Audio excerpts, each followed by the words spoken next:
Hi everyone, got a battle report here for War Games Review.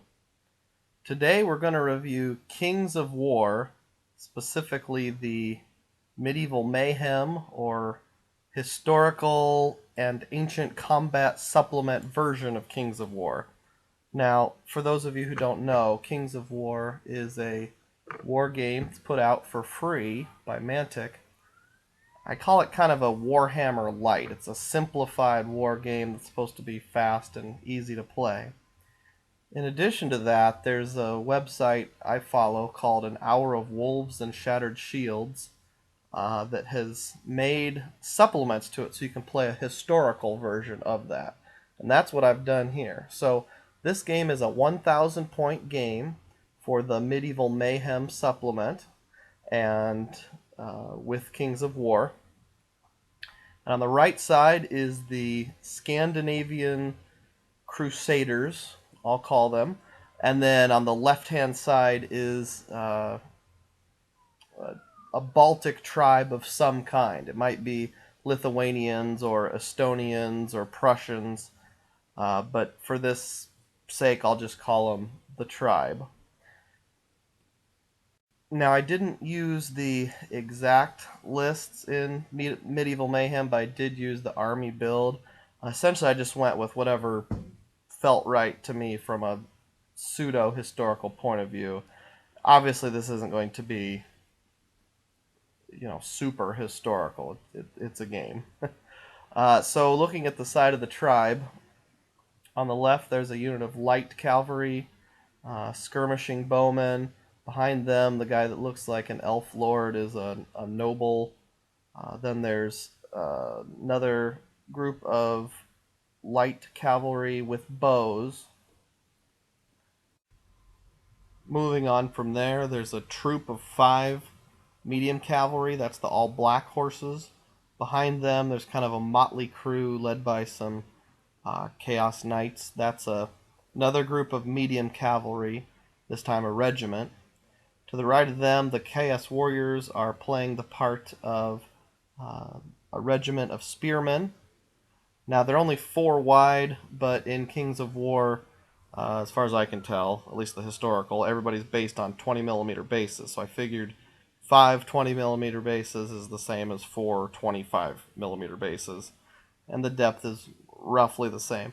This game doesn't use individual model removal, and all the units are predetermined sizes. So as long as the dimensions are roughly correct, it doesn't really matter at all the number of models that are in there.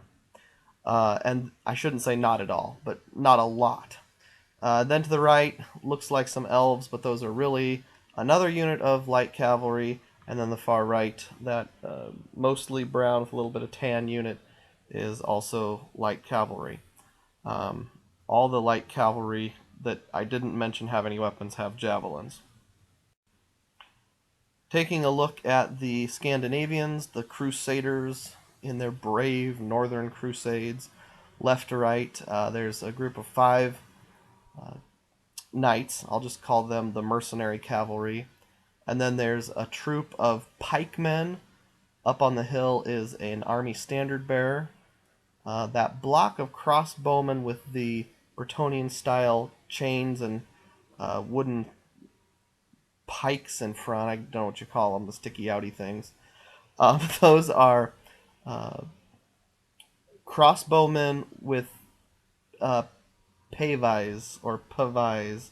Not sure how you say it, but those great big shields they hide behind. I've read it 100 times, still not sure how to pronounce it. I'll go with pavies. And then that group that look kind of Vikingish, those are the more old-fashioned Scandinavians, but they count as a regiment of freemen or free company. Behind them, the mounted damsel is a war cleric that's mounted. Then there's a big, heavy-hitting group of knights. That's a regiment of knights that looks very Bretonian. To the right of them is a group of billmen, a troop. Directly behind them is a warrior cleric on foot. In case you're wondering, the warrior clerics can cast like a healing type spell. I know it's historical, but for the sake of the historicity part, they're, urging their men on by giving inspiring speeches or sermons or something like that. And then on the far right is actually a unit that I made up. It's medium crossbowmen or mounted crossbowmen, which essentially is the exact same as a troop of medium cavalry, but they have a ranged ability of 5 up, and they lose crushing strength and cost about 20 points more. They can move and shoot, but as you'll see later in the game, their shooting doesn't prove to be very effective. And there they are up close, just moving forward a little bit. Their job is to kind of guard the flank. Yeah, so the Scandinavians got the first turn. Not a lot that's exciting during the first turn, just some people moving up, essentially.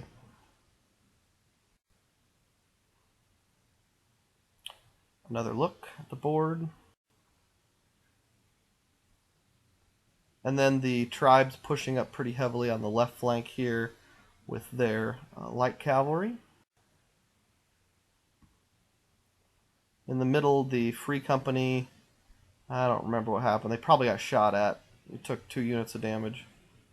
Oh, by the way, throughout the game, the gray tokens will each mark 1 unit of damage, or I'll probably use the word wound interchangeably. And if you see a red one, that represents 5 units of damage. And the mounted crossbowmen get shot at. They take a unit of damage.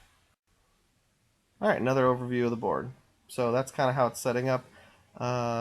And by the way, I'm playing both sides in this game. It's just a play test or a teach myself to play type game. You can see that the Scandinavians, basically their goal is to hang back on the right, except with the mercenary knights, push forward heavily on the left, hopefully smash through the lines with that great big strong regiment of knights, and the mounted crossbowmen supporting them, and then sweep around to go right down their battle line. And you can see those mercenary knights push right up in front of the light cavalry and say, "We're knights, we don't care, do your worst." The war cleric is chanting exciting things to get his group revved and removes 1 unit of damage from the mounted crossbow. The mounted war cleric says, "Well," and she removes 2 units of damage. The crossbowmen with pavives shoot. Put 2 units of damage on the light cavalry with bows. Another overview of the board.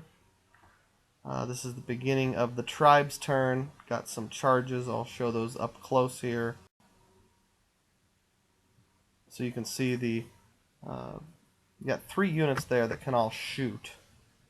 The green, all green light cavalry that looks like they're wearing life vests because they got sticky putty in them, and the skirmishing crossbowmen or skirmishing bowmen and the light cavalry with bows are all going to shoot at the knights. On the top left-hand corner, you see that noble is basically hanging back to taunt or mess with the crossbowmen, and they're going to have to decide either to take him on and go way out of their way, or just ignore him and he'll be able to flank them. Over here, well, the Scandinavians weren't paying very good attention and didn't realize that, they were going to get a unit of light in the flank. But I also didn't consider that the other light cavalry could just come out of the woods and hit them in the flank. And in this game, getting flanked, as it should be, is pretty devastating. Actually, there's not a specific mechanism for it, but if you hit an opponent in the flank, generally you're going to double the number of attacks you get. If you hit them in the rear, you're going to triple them. So back on the other side, after all that shooting, all 3 units put together only did 1 unit of damage to the knights. Those knights in Big Regiment are tough boogers. Yeah, and things didn't go as well for the troop of mercenary knights. I think what happened is the shiny new model syndrome kicked in that they were the only fully painted unit on the board. I think that automatically caused them to behave poorly. They got flanked. The 2 units of the tribe did 10 units of damage, and they couldn't pass their cohesion test. Now, the tribe also rolled substantially better than average. In this game, there is no fleeing mechanism at all. You either survive or you're destroyed. So basically, if you fail a break test, you just pick up your models and remove them from the board. There's another overview of the board, what it looks like at the end of that turn. I'm not keeping tracks of turns here. I probably should according to the rules, but my thought was, it's such a small point level, I'm just going to play till one side is tabled and see what happens. Alright, another picture that's pretty useless. Alright, so up here now on the Scandinavians' turn, you can see the billmen on the left, mostly orange guys, did get a flank charge into the life vest wearing light cavalry. Mounted crossbowmen are coming around. They're going to ignore the noble and just shoot at some things. The mounted knights, the big group of all gray knights and regiment, charge out of the woods and hit the light cavalry of the tribe with bows, which hopefully they can smash them and go right down their line. Sorry, just a slightly closer picture. The Pavisers are going to shoot at something, I guess. Yeah, I'm sorry, I don't know what that last picture was showing. The mounted crossbowmen, like I said, their crossbow ability is not great. They only put one wound or one hit on the skirmishers, who do fine. I think that's the only shooting related injury they inflict the whole game. The problem is, even though they can move and shoot, their weapon ability is 5. That means they have to roll 5 up. Well, anytime you move, now you've got a move and shoot penalty, so you're hitting on 6s. And then they have to wound as well. So yeah, it doesn't work out super well. Okay, there's what the Pavisers were doing, I guess. They were shot at that medium cavalry troop, put 1 unit of damage on them. And you can also see the Levy Free Company there is in a position, if the Pavisers get charged, they're in a position to flank charge as a counter. Okay, so the billmen over here after combat put 5 wounds on those guys. They can't hold. I mean, light cavalry isn't very durable, so they break pretty easily, and they did. So they're gone.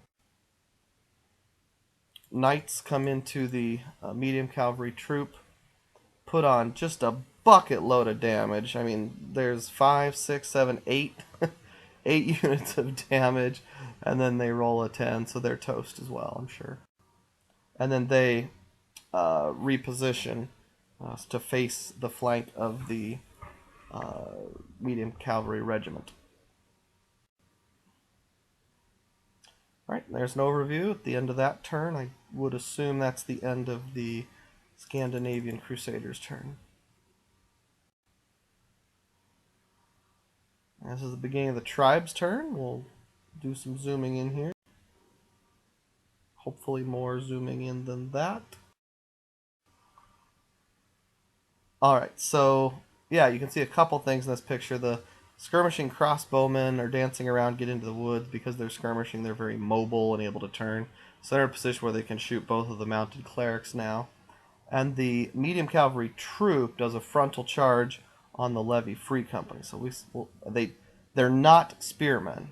Even though some of them are holding spears, they do not count as spearmen. So we'll see how that works out.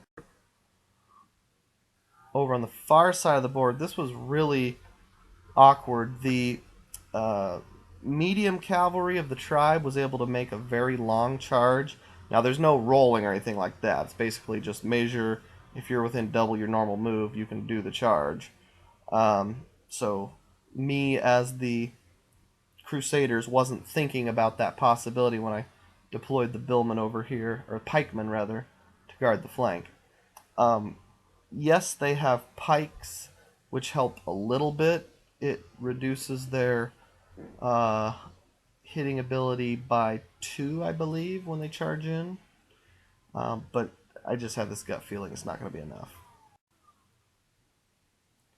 Alright, so that's what it looks like from a slightly wider angle. Sorry about the shadow.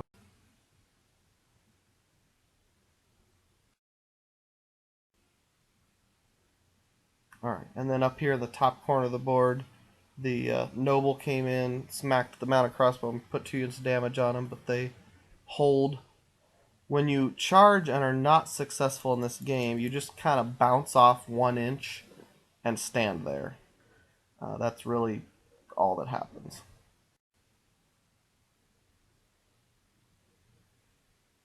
The troop of the mounted medium cavalry come in, charge here, do 2 wounds or 2 units of damage, which I don't believe that's enough to cause any harm, even with the 9, 10, 11 roll, or 9 for the roll. You add 2 units of damage, that's 11. Every unit has 2 points that they compare to when taking a break test. There's a point of wavering, and then there's a routing point. So let's just say with this unit, and I don't know this for sure, that their wavering point is 14 and their routing point is 16. So you would take the 2 units of damage, roll 2 dice 6, in this case it's 9, add it to the 2 units of damage, that's 11. It's less than their wavering unit of 14, so nothing happens. And that just shows the medium cavalry bouncing off 1 inch. Now here's a result of wavering. So the medium cav over here, the regiment, hit the pikemen, did 4 units of damage. They rolled a 8, it looks like. Add the 4 units of damage is 12, and their wavering unit must be like 12, 14. So I put down that little yellow placard to indicate that they're wavering. What that means is on their next turn, they cannot charge, so they can't fight back, because you can only fight when charging in this game. And they cannot do a double-paced move. In fact, they can't move forward at all. All they can do is pivot around center, like a change facing maneuver, or back up. I believe that's it. Alright, so the end of the tribe's turn. There's an overview of the board. Alright, and here's the beginning of the Scandinavian Crusaders' turn. We'll zoom in on some of these here. So basically the crossbowmen mounted turn to face the noble and shoot or charge him. The billmen turn, and I think they turned last time. Now they're moving forward to try to threaten the rear of those skirmishing crossbowmen. A lot of stuff happening in the middle. You can see the Pavisers, crossbow with Pavises, charge down the hill and slam into the side of that troop of medium cavalry. And the warrior cleric on foot's yelling things at these free company to do good and say, "God wills it! God wills it!" and things like that to make them feel more inspired. So they get to take 1 wound off. And then the lady over here, the mounted one, she's also preaching very inspirational things, and they take another unit of damage off. I decided for this game I'm not going to take a picture every single time they heal 1 unit of damage, but it does happen several more times throughout the game. Alright, so here's a pretty big clash in the middle. So the free company goes into the front.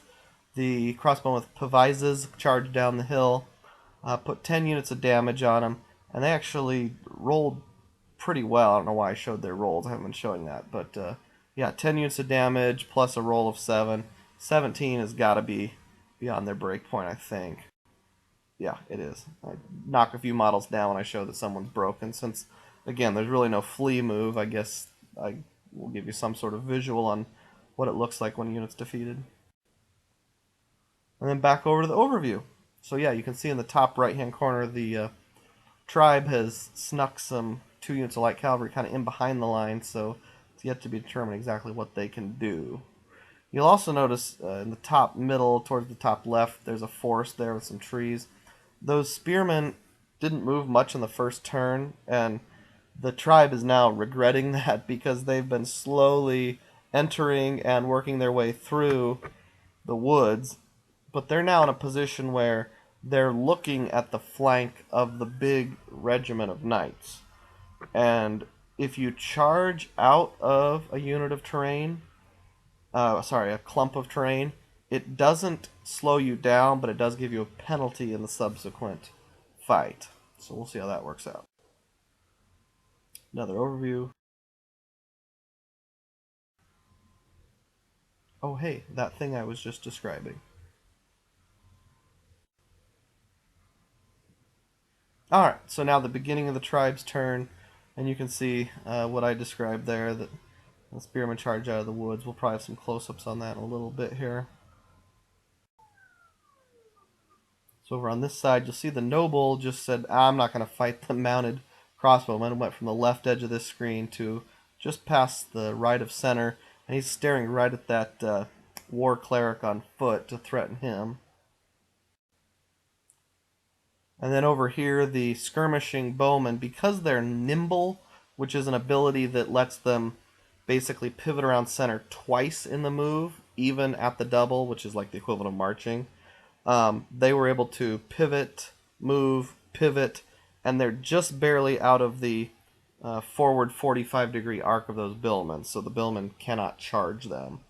Now, I'm not really 100% sure if I'm playing the nimble right throughout this game, so if somebody knows differently, wants to correct me, please do so. Alright, and then over here, the top screen, you can see those spearmen charged out of the woods, hit the flank of the knights. Will they be in trouble? We don't know. The large regiment of medium cavalry, the Chaos Knight looking guys, charge the pikemen again, and those pikemen are probably not long for the world here. These two units at the bottom of the screen are light cavalry, are just swinging around to get a more advantageous position to shoot or throw spears or something. The problem is they use their at the double or march and did the double pivot things. They're also nimble, but the rule says, I didn't realize this until it was time to shoot, that if you do an at the double, even if you're nimble, you still can't shoot. So they really don't have a lot of purpose where they are, other than to maybe threaten some things later. By the way, the unit of the dark brown with one light guy, light cavalry at the bottom, they're up on the hill, but it was really hard to balance, so I just had to take two guys off. So look at where the movement tray is. So after this exciting long charge, the spearmen only do 2 units of damage to the knights, hitting them in the flank. That's their normal 10 attacks plus 5 attacks because they have spears, so those count as like extra attacks. Plus doubling their attacks, although I believe you double before you add the 5 extra. So they should have had 25 attacks. Man, but the thing is, these knights, they have a defense ability of 5, so you have to roll 5 up to wound them, essentially. And it's not easy to do, and then on top of that, the spearmen kind of whiffed. Over here, this time the medium cavalry doesn't do great. I believe those pikemen had 4 wounds before. They might have had 1 or 2 healed, but now they've only got 5. So they again roll in such a way that they're wavering but not broken. Now the weird thing is I've got a BSB nearby, well, Army Standard Bearer, sorry, within 6 inches, so I can re-roll a failed break test, but the way the rules are worded, you don't re-roll wavering results, you only re-roll if you're totally routed. So the end of the tribe's turn looks like that. Beginning of the Scandinavian Crusaders' turn looks like this. Got some action happening in multiple places here. On the left-hand side, the billmen are just trying to get closer to those skirmishing bowmen. The mounted cavalry are turning around to look at the noble. And then lots of stuff happening over here. You can see the knights made a long charge. The Free Company made a long charge into the spearmen. And some other stuff too. I think we can get a closer look here. Okay, so what happened here is the knights surviving their flank attack from the spearmen basically just said, bring it on, or whatever. And yeah, the Pavisors came into their flank. So the Provisors get double attacks because they're charging the flank, and the Knights get triple attacks. So you'll see to the right of the medium cav, I've lined up the damage tokens, and the first column is what the crossbowmen with Provisors did, 3, and then the far right column is what the Knights did, which was 5, 10, 15, 20, 25, 28 units of damage. So basically, I mean, that's like double the breaking point of almost every unit. So there is, like in many war games, a stand your ground or an insane courage type rule where if you roll double ones, they would have stood their ground, but anything other than that, and they're gone, and of course, that's how it happened. So over on this combat, this was kind of the top left of the overview. I came around to the other side of the table to take a picture. The Free Company comes in, does a couple wounds to the spearmen, but they stand okay. So at the end of the turn for the Scandinavian Crusaders, here's the overview. If you were to look at it at this point, you would think to yourself, I imagine, with both units of medium cavalry gone, the troop and the regiment, that the Crusaders, Scandinavian Crusaders, probably have the upper hand. But a lot can happen. Probably about the halfway point, so I'm going to stop the video here, and we'll pick it up in part 2. Thanks.